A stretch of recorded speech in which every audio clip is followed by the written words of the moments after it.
Once again, we welcome you to Moving Forward with Young Voices. Very happy to welcome Sarah Montalbano back to the program. She is a Young Voices contributor, and when she's not enjoying the snow, at least temporarily in Montana, tell us about some of the other things that keep you busy, Sarah. Yeah, I am also the education policy analyst at Alaska Policy Forum. Alaska is my home state, so I spend a lot of time following Alaska issues. And other than that, I really love to read. I love baking. I just putter around the house and I have a great time. So speaking of Alaska, I have heard a lot of reference to Alaska with this being election season concerning ranked choice voting. And in particular, I know that there are some political spokesmen here in Idaho, where I live, who are saying, hey, we could learn a lot from Alaska. We ought to follow their example. And essentially what they're saying is ranked choice voting, and I'm going to put this in air quotes, saved Alaska from, the former governor's name, just Sarah Palin. Sarah Palin. What exactly is this, and why is it favored by those who, well, among other things, don't appear to like, Sarah Palin? Yeah, absolutely. So Alaska passed ranked choice voting in 2020, that election, by about 1%, which is 3,700 votes or so. Nevada currently has this on the ballot. In their version, it'll be a top 5 general election. So the top 5 people in the primary will move on to the general. In Alaska, we have top 4, but the premise is basically the same. Ranked choice voting proponents really like to say that it mitigates vote splitting, minimizes strategic voting, reduces political polarization. And that's what I think your Idaho advocate is saying there, is that it'll elect moderate candidates. But I want to say that Alaska's special election shows that's really not the case. So is it safe to say that slightly left of moderate candidates found it easier to gain office or to stay in office? Yeah, I feel like ranked choice voting doesn't necessarily have to favor one side or the other, but at least where it is being introduced, it tends to promote moderate candidates in the sense that they're Democratic candidates. So what happened in Alaska's special election, there were 4 candidates who made it from the top 4 primary.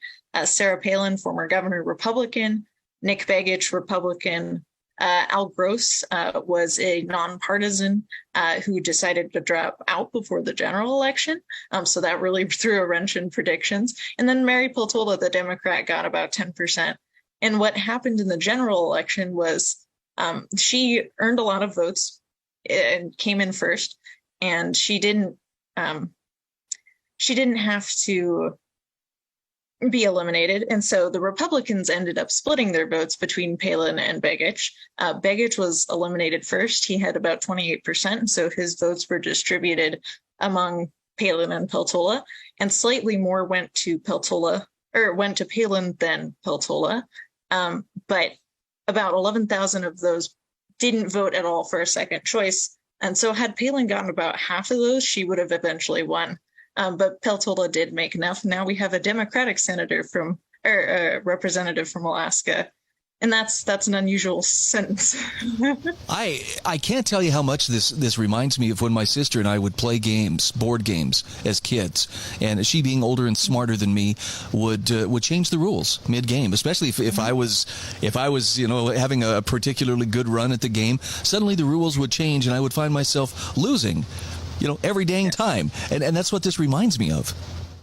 Mm-hmm. No, it's a really interesting thing because ranked choice voting seems to really cause a lot of counterintuitive strategizing that you have to do. You think you're playing the game right, and then it turns out, you should have allocated your first choice vote differently. And so I think that's what we're going to see a lot of in November, at least, because November we're pretty much rerunning the same race, except our 4th candidate is the Libertarian candidate. So I'm really curious to see if Alaskan voters both understand the process and understand the odd ways in which it should be used to strategize effectively. Does this also make it difficult to tabulate the results of the election? Yes. So one of the interesting things about Alaska's ranked choice voting, it took about 2 weeks from when votes were submitted to find out the final tally. We had all the first choice votes and we knew, okay, Mary Peltola's in first, Palin's second, Begich is third, but we didn't know what the second choice votes were until it was, mathematized on a little PDF, 2-page PDF at 2 weeks later at the end of August. What's really interesting, though, is that the Alaska Division of Elections releases a cast vote record, which is in a really difficult to interpret computer programming format called JSON. I went to college for computer science, and I still have not interpreted this.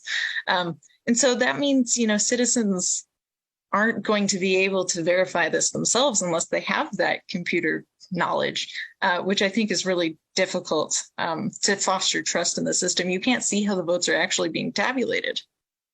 Wow. So who is it who pushes this? I'm curious, where does the ranked choice voting movement come from, or who are the primary players in trying to get it introduced into states?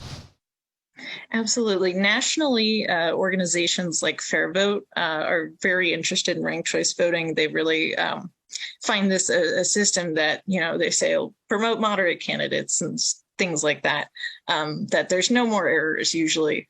And so, there's these organizations that I probably don't have to tell you are getting boatloads of money from various progressive organizations in various states.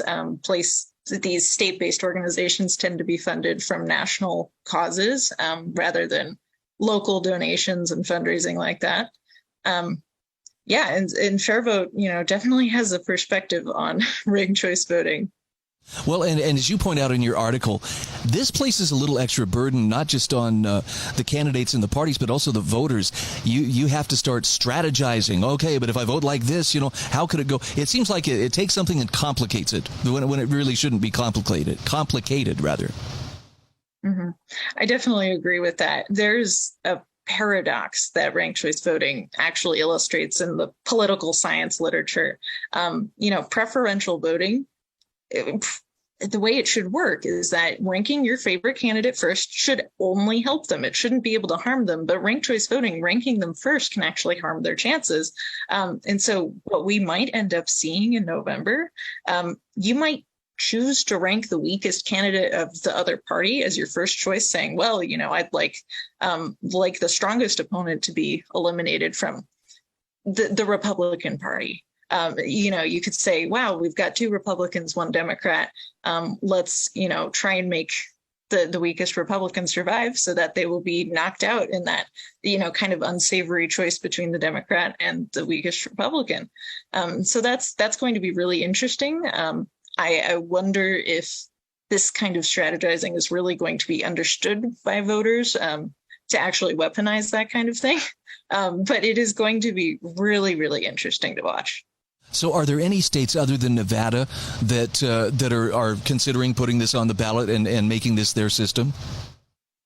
Well, there's been a lot of chatter about it. Maine has had ranked choice voting for several years. I want to say since 2018.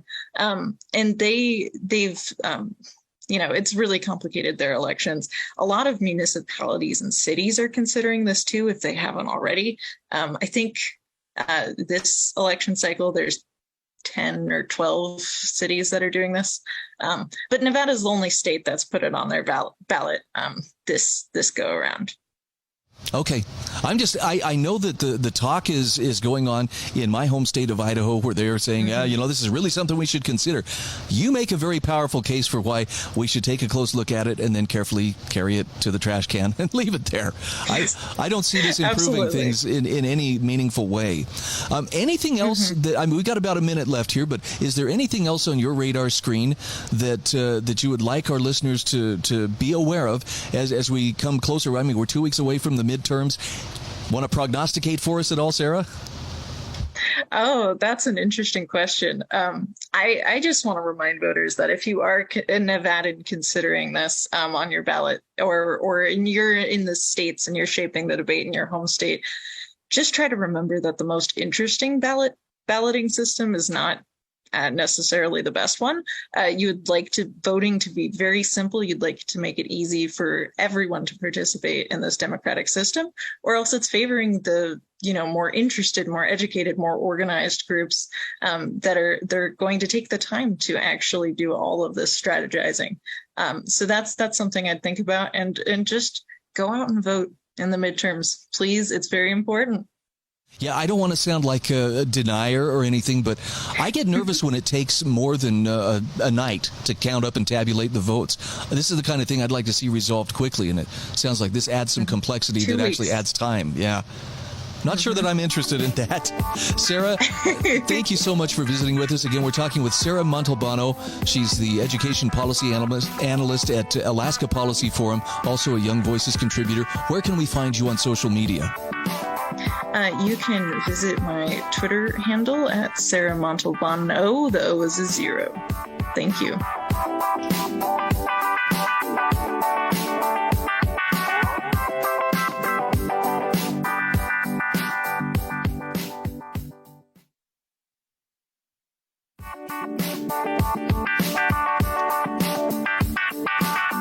Welcome back to Moving Forward with Young Voices. We're happy to welcome Kenneth Schrupp back to the show.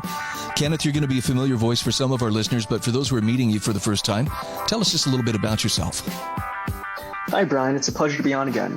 My name is Kenneth Schrupp, and I'm a contributor with Young Voices, writing on myriad of issues, ranging from culture to politics, business, economics, or education. I'm also editor-in-chief of the California Review, which is a California-based journal on state policy. Very nice. And I'm looking at an article you've written for Real Clear Education. Universal cash deposits will ruin private K through 12 like universal loans did to college. And I got to say, Kenneth, I feel like I'm up on top of stuff. I have not heard of universal cash deposits before. Can you bring me up to speed? What exactly does that mean? Well, Brian, I think there's probably a term you have heard of a lot before that is related to this, which is universal education savings accounts. That's what most of the education reformers are calling or peddling them as. However, a universal education savings account sounds like you're going to be able to make tax-free savings. Those already exist in the form of 529s. When I say universal cash deposits, I'm only more accurately describing this new system that's being proposed, by which students receive somewhere in the range of $5,000 to $15,000 from the state to pay for educational expenses if you don't send your kid to public school. Okay. Yes, you're right. I have heard of this only by other words. Now, you are making the case here, though, that this may actually be a bad thing. Let me ask you this, first of all.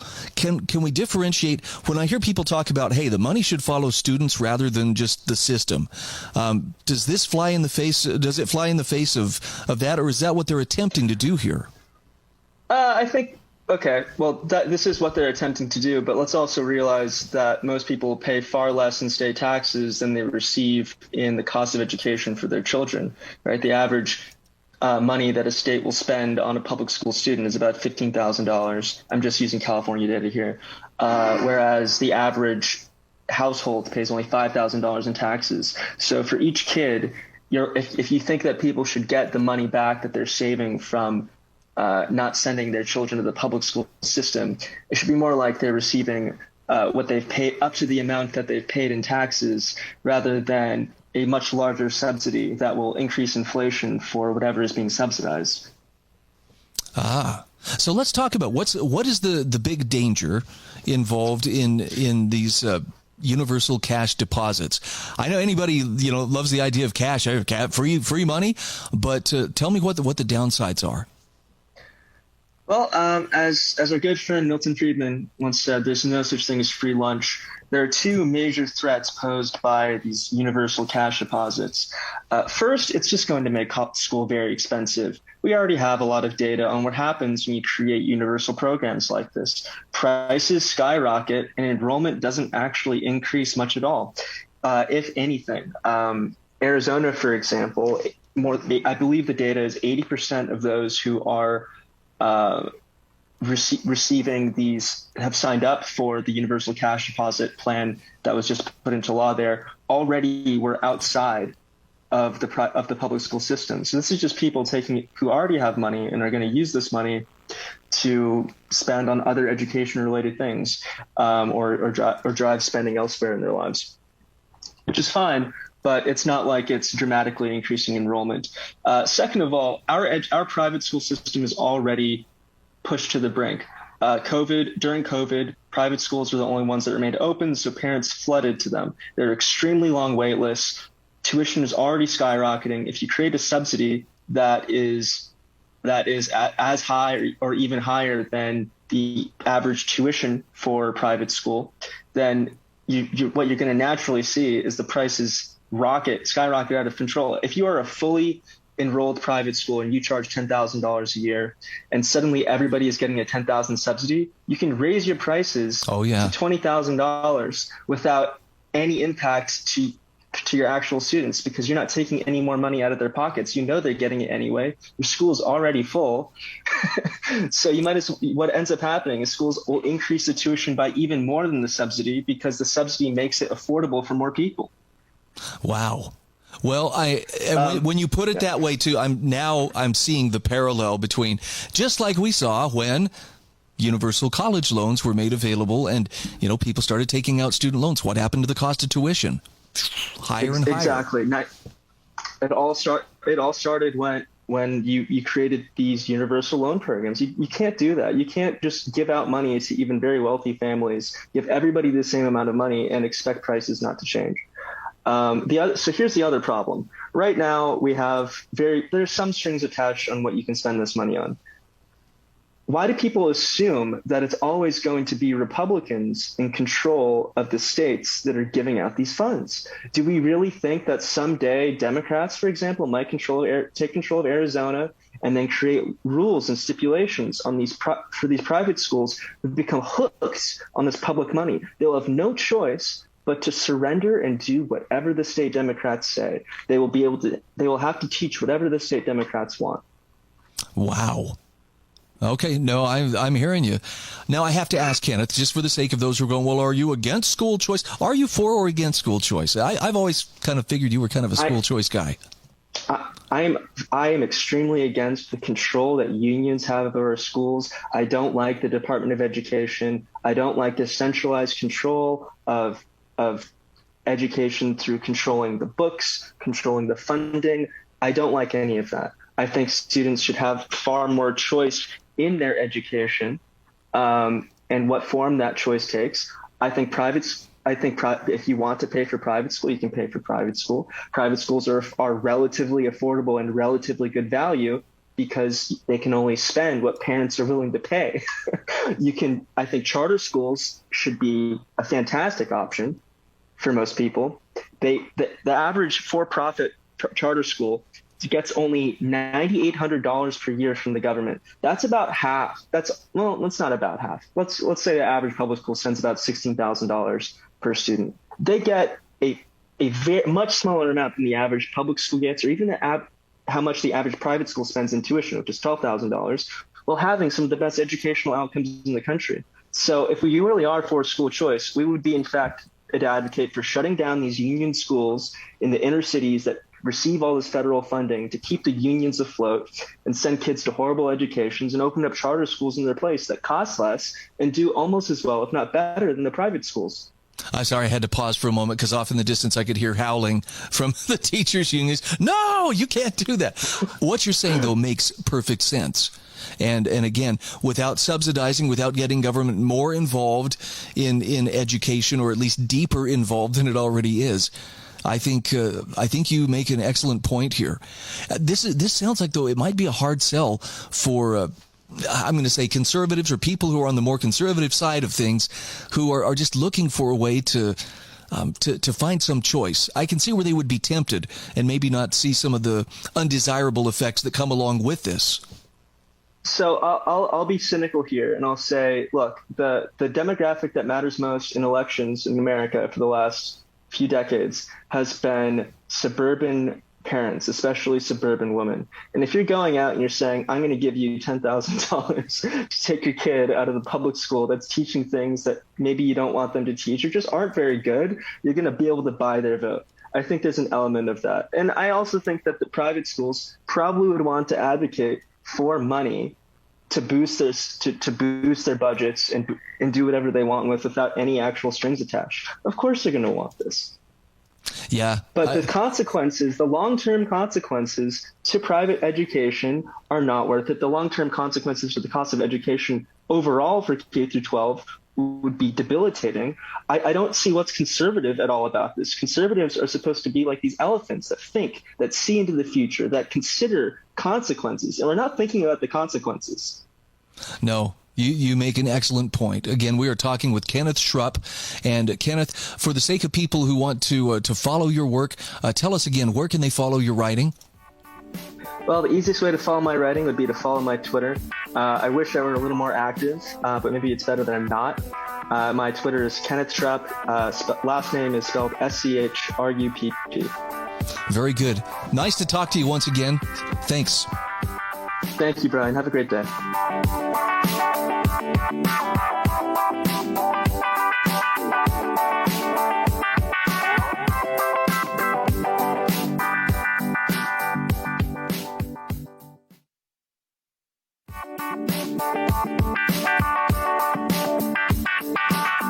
Welcome back to Moving Forward with Young Voices. Happy to welcome back to the program Mike. Is it Viola or Viola? Viola. Mike Viola. I meant to ask you that before we jumped on here. Anyway, he's with the Foundation for Economic Education as well as being a Young Voices contributor. I got to tell you, FEE has been responsible for shedding a lot of light on how I understand the world. Tell me what you do for them.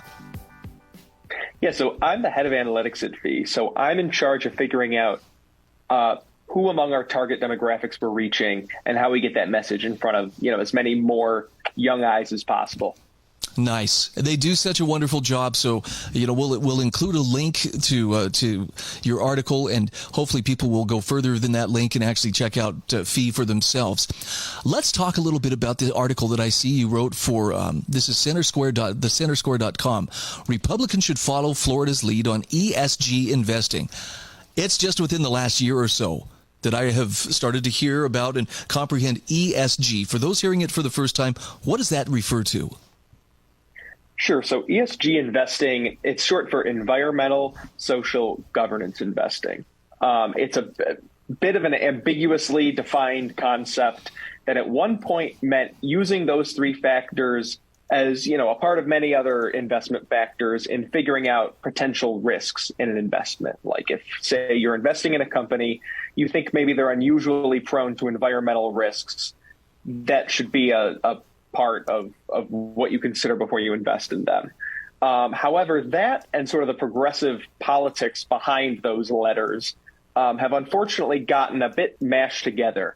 And as I discussed in the article, it's now bled a bit into public retirement plans. Oh. So what does that look like? I mean, when I hear that collection of letters, I think, oh, this is a social credit kind of score. Is that pretty? I mean, that may be oversimplifying, but does that begin to approach what ESG is trying to accomplish? To some extent, I think it's turned into that. It's turned in. So let me give a little example. Oftentimes you hear that S score. You might think that means, are these companies that are involved in the communities around them? Are they, giving something back beyond profit? I'm not a stakeholder capitalism type guy, but I look favorably on companies that give back to the world that they operate in. But oftentimes you delve into the social requirements of ESG mutual stock funds, and sometimes they're banning investments in firearms producers or, in companies that produce, say, products that are not consistent with a progressive mindset, but don't, technically speaking, have an objective pro or con to society, right? Okay. It's primarily that progressive opinion that is driving what is or isn't a good social investment as opposed to anything objective. Okay.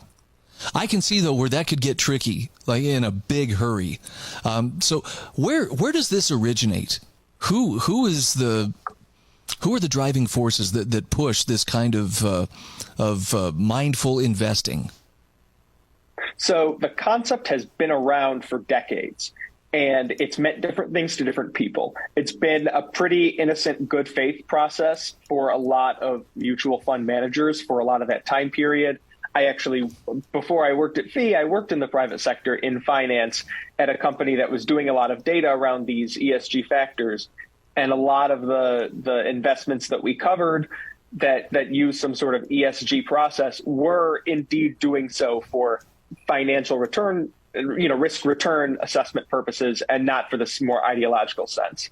But we've seen in the last few years, and I think this really escalated in 2020, those viewpoints take a more ideological mindset, and that has particularly come out of some of the biggest asset managers in the U.S. BlackRock and Vanguard are the ones that people like to point fingers at the most often. But sometimes it even includes, other household names like J.P. Morgan Chase or Morgan Stanley, where, you may have those funds in your retirement plans, maybe invested them and not know it. And in their fund documentation, it includes sort of wording implying that they will be screening out investments for some of these environmental or social purposes, which oftentimes have an ideological tinge. It doesn't mean they actually do it, but a lot of these fund companies feel the need to appease people who want to see that sort of thing. But you rarely see that appeasement go the other way, right? Like there's not a lot of secular mutual funds that excuse themselves from investing in, say, abortion or, other more controversial areas that would appeal to conservatives. So some of them, I think, are really driven by personal ideology. Some are driven by being more afraid of upsetting the left than upsetting the right. Wow. It just sounds like it makes things very tricky, like creates a lot of hazard right. where there doesn't need to be some. Now, Florida, as you mentioned, has actually stood up, though, and said no. What's the substance of their pushback against this? Yeah, so Ron DeSantis, he's a blustery guy, but he made a secretly nuanced sort of move in fighting against some of the excesses of ESG. So a few months ago, he indicated that he was going to ban any what he calls non-pecuniary factors from affecting the state pension plan. So what that means is when analysts at the state pension plan are making an investment, they are not to include any sort of, social factor that they deem relevant or to look at the underlying political issues that go into it, but to only look at legitimate components that affect risk and or return of a potential investment. So, I mean, that's basically doing what investments are supposed to be doing, right? But curiously, while he did sort of use, I think, ESG as a catch-all term in some of his public messaging about it, the language of the text does not actually ban the use of environmental or social or governance factors, which when you take ideology out of it, there are indeed occasions where those may be relevant to risk return, right? Like there are certain great environmental risks that say if a company is, say, dumping waste improperly, you would think in the long term might indeed affect their risk return profile. Sure. And governance, I would think is a no-brainer that probably didn't need a whole new ESG movement to tell you that you want to make sure that companies are run properly when you invest in them. So he essentially left it open to those factors when they are, in fact, pecuniary, that is, affecting the financial risk or return. Wow. Yeah. Now, so it's interesting because I think his response was very effective, but he also avoided a big mistake that I think a lot of red states are running into. They got a little too excited you may have heard that it was in August, 19 Republican state attorney generals sent a letter to BlackRock, the biggest asset manager in the U.S., specifically to its CEO, Larry Fink. And so there They insisted that they were engaging in monopolistic practices. They were alleging kind of an inconsistency between Fink's public statements. He's a pretty hardcore climate activist. And, they noted that they considered BlackRock to essentially be hostile to fossil fuel producing states. Since then, a number of those states, Texas, West Virginia, Louisiana, South Carolina, and I'm sure there are others I'm missing, have gone further. They've labeled BlackRock as a fossil fuel boycotter, and they've removed all of their investments from their state pension plans. While that sounds like they're taking a hard stand, it's not really a reality.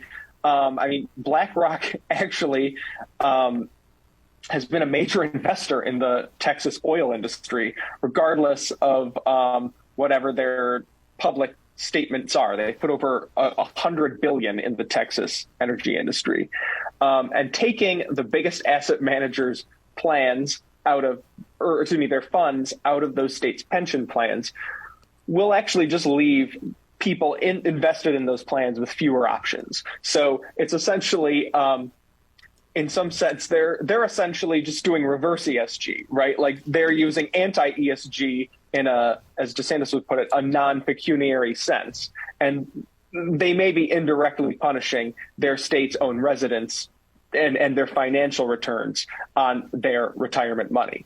DeSantis smartly avoided that.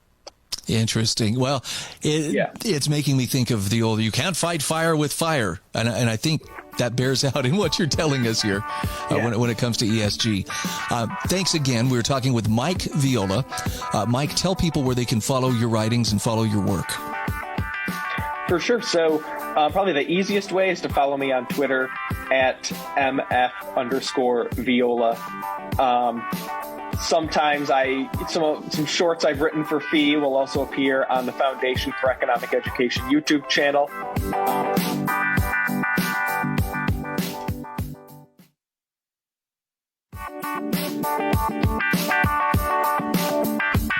Welcome back to Moving Forward with Young Voices. This is our fourth and final segment today. I'm very happy to welcome Jack Rowlett back to the show. Jack, you are in Great Britain. Maybe tell us just a little bit about yourself, and then you and I've got some really interesting stuff to talk about today. Well, yeah, I'm Jack, and I'm a politics obsessive and political commentator from the UK. And when I'm not appearing on esteemed shows such as this, I'm studying politics and international relations. You are exactly the guy I need to talk to because I'm trying to stay abreast of what's happening. It seems like just a couple of weeks ago, we had a Young Voices UK contributor on talking about Liz Truss, who had just become the new prime minister, and just kind of anticipating what we might look forward to under her role as prime minister. And now in the last couple of days, I see she has resigned. And there is now a new prime minister. And I don't know for sure how to say his name. Is it Rishi Sunak? Is that correct? Yeah, Rishi Sunak, yeah. What happened? Why the change? Well, I think there's two key factors here. There's firstly the fact that Liz Truss, so the prime minister who's just left and been replaced by Rishi Sunak, she didn't really have the characteristics required to match her quite ambitious set of policy proposals. So she came into office saying that growth had been really weak in Britain, that productivity was poor, that we had a sort of crisis on the supply side in terms of the inability to build new housing and infrastructure. But in order to change the orthodoxy, you have to have you have to be quite a talented politician. You have to be a good communicator. You have to be a good party manager. You have to be able to command confidence in the country and among your parliamentary party. And Liz Truss, unfortunately, was not able to do any of those things. She's quite a wooden performer when she speaks. She appointed people to her cabinet who were diametrically opposed to her on different policy issues. And she didn't sort of try and bring the party back together after what was quite a damaging and disunifying leadership contest over the summer. And the consequence of that was that when she went into office and she tried to bring about this radical change, there wasn't the support within the party and the country to sort of go through the difficult period of upheaval that was brought about by going through that period of radical change. Wow. So we had well, we had the mini budget, so we had a sort of a fiscal event, and she pushed forward a whole bunch of unfunded tax cuts, and we had yields on government debt sort of went up dramatically. We had the value of sterling against the dollar plummeted, and we very nearly reached parity with the dollar. And so the confidence just drained away. And once you've lost the confidence on the economy, it's very hard to get it back. And so it sort of became inevitable that she was going to go at that point. So what can you tell me about Sunak? What is his pedigree and his rise to this office?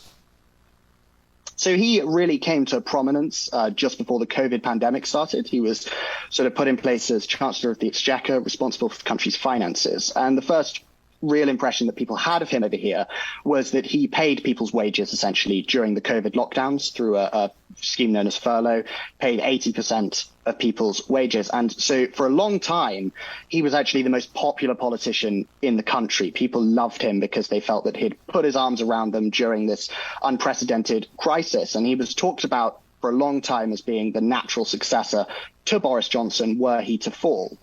But then we move forward to earlier this year in the spring, he puts forward a budget and it doesn't go very well. There's a lot of controversy about his tax status, about whether he holds a US green card still, and about his wife's tax affairs as well. And so against the backdrop of this cost of living crisis, having this very wealthy man embroiled in this tax drama, and then people feeling that actually the budget itself didn't go far enough to support people with their energy bills and the rising cost of living, sort of dented his reputation. And so by the time he got to the summer, the first time round with the leadership contest, he was sort of not in a position to be able to win over the hearts and minds of the Conservative members in the country. And he was always destined to lose at that point. But over the summer, he kept warning that Liz Truss's plans would cause interest rates to rise, would cause mortgage payments to rise, would would increase the yields on government debt. And he's sort of been proved right with all of those warnings. And so when Liz Truss fell last week, he seemed then the natural person to go to replace her and sort of get us out of this mess that we're in. Now, I'm sorry that I have to ask this question, but there's a little conspiracy theorist in the back of my head that says, does this young man have any connections to the World Economic Forum? Well, Rishi Sunak. Yes. Well, I think he's sort of considered to be someone who's more associated with a sort of more fiscally conservative approach. So he would have more respect for the WEF and the OECD and those sorts of organizations. But I don't think there's any sort of conspiracy here. What's really happened is that Liz Truss didn't have the personal characteristics to be able to push through her policy agenda and wasn't able to manage the party effectively. And actually, what's pretty significant is I think both of them, their approach is different, but their understanding of where the country should be is pretty similar. They're both deregulatory conservatives, low tax conservatives, small state conservatives. It's just the sort of approach day to day and the kind of calmness that Rishi Sunak brings that really differs him from Liz Truss. And for the sake of those who don't live in the UK, help us understand, what are the major challenges right now that the average citizen there is facing? I know the last few people I've talked to in the UK have said heating bills. Our heating bills are getting outrageous right now. Yeah, so we have a real crisis with heating bills. So even though the government has stepped in and put a cap on the per unit price of electricity here, the average energy bill for a family has doubled in the space of the past year. It's gone from about £1,200 to £2,500. So that's a big increase, and people are really struggling with that. But we've also got inflation, as I know you're struggling with in the US. Yeah. We've got the price of bread is up nearly 40%, pasta up about 30%. These sort of staples, these basic foodstuffs have gone up so much in price. So it is really the cost of living is the main thing here, and how you can then solve that. But the problem is that there's no real unity in the Conservative Party about the direction that now needs to be taken. So you have some people saying, well, there's a real shortage of workers, so let's bring in more immigrants. And then you have other people in the Conservative Party saying, no, we need to be training British people. We shouldn't be bringing more immigrants in. You have the same divisiveness over housing and infrastructure. And so and where you should sort of rise taxes and where you should cut spending. There's so many arguments now. There's no real consensus about how we face the challenges before us and how we bring the cost of living down. And that's going to make Rishi Sunak's job really hard. Interesting. Well, with his background in finance, maybe this is something that he's particularly well suited for, the right man for the right time. Yeah, I certainly hope so. I think you do exactly as you say, you need someone who's the right person at the right time. And I certainly wouldn't have supported him in calmer times. But I think he's been at the Treasury in the UK for 2 years. He understands the ins and outs of economic policy. He understands the markets incredibly well. And we've already seen today that the pound is up and the yields on government debt are falling. So we're already starting to see that easing a little bit. And he's brought in some continuity by allowing Jeremy Hunt, who's current chancellor, to continue being in charge of the finances. So that's calmed the market as well. He is a sort of responsible adult. He's the responsible adult face of the Conservative Party with that background in finance. And as you say, that puts him in a position to calm the markets now. So, Jack, how does the Prime Minister interact with royalty? Now, I mean, King Charles is now the head of the royal family.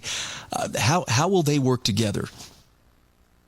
So there's the king kind of it takes a hands-off approach. It's a constitutional monarchy, so they don't interfere, the royals, in day-to-day politics. But the king appointed Rishi Sunak as prime minister today. He goes and went and met King Charles, and King Charles did. But it's sort of a formality that he brings him into office. Their sort of interactions they have every week. The prime minister has an audience with the monarch and sort of explains what's going on with the country, and the monarch can ask various questions about that. But as I say, King Charles he will take a hands-off approach. He's not going to be interfering in the day-to-day politics of the country. It just doesn't really happen. The royal family are more interested in sort of dealing with their charitable causes and campaigning for sort of causes like that rather than big P politics. I appreciate you explaining that for me, and it's just simply I'm just not familiar with it. And I know with the Queen's passing here a few weeks ago, and there's been a lot of changes, and so it seemed like a good time to ask and just get a little better understanding of how that works. Thanks again for being our guest. For people who wish to follow your work, where is the best place for them to follow your writing or to follow you perhaps on social media? Well, you can find me on Twitter at Jack_nostalgic, and you can find all my latest appearances. I'm on Talk TV and Times Radio here in the UK, and I write in various places as well about British politics primarily. So that's where you can find me. Well, I appreciate you adding your voice to our other Young Voices contributors, and especially appreciate you helping me better understand the situation there in Great Britain. Have a great day. Thank you so much for having me on.